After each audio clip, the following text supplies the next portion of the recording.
दादा आपल्याला आपल्या घरातलं एक आपुलकीचं नावच असं वाटून जातं. तेच आपले आजीदादा आज आपल्यात राहिले नाही.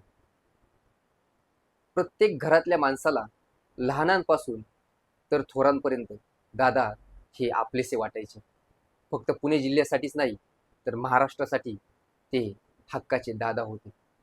सकाळी 6 वाजल्यापासून दादांची कार्यप्रणाली चालू व्हायची. फायलींचा निपटारा असो की गावाखेड्यातली कोणतीही कामे दादा ती कायम तत्परतेने पूर्ण करायचे.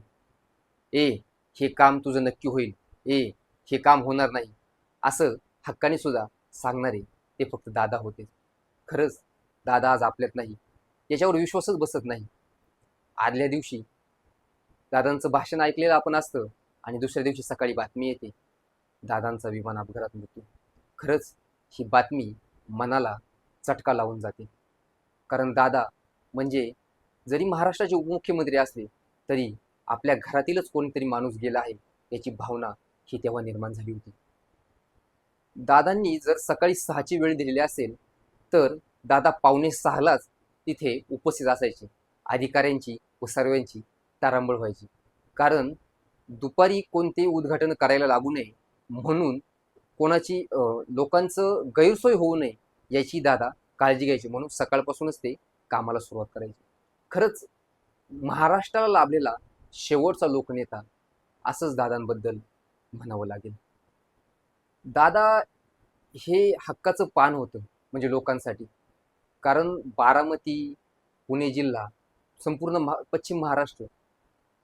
संपूर्ण पश्चिम महाराष्ट्रच नव्हे तर संपूर्ण राज्यासाठी दादांची काम करण्याची शैली ही खूपच वेगळी होती.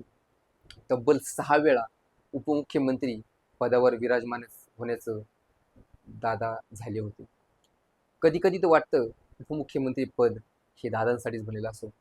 संपूर्ण महाराष्ट्राची कायम एकदा इच्छा होती की दादा एकदा तरी मुख्यमंत्री बनतील, पण ती इच्छा आज इच्छाच राहिली.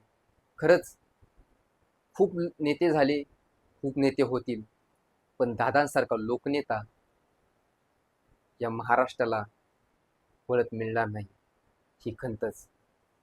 दादा आमच्या सर्व न्यूज परिवारातर्फे आपल्याला भावपूर्ण श्रद्धांजली.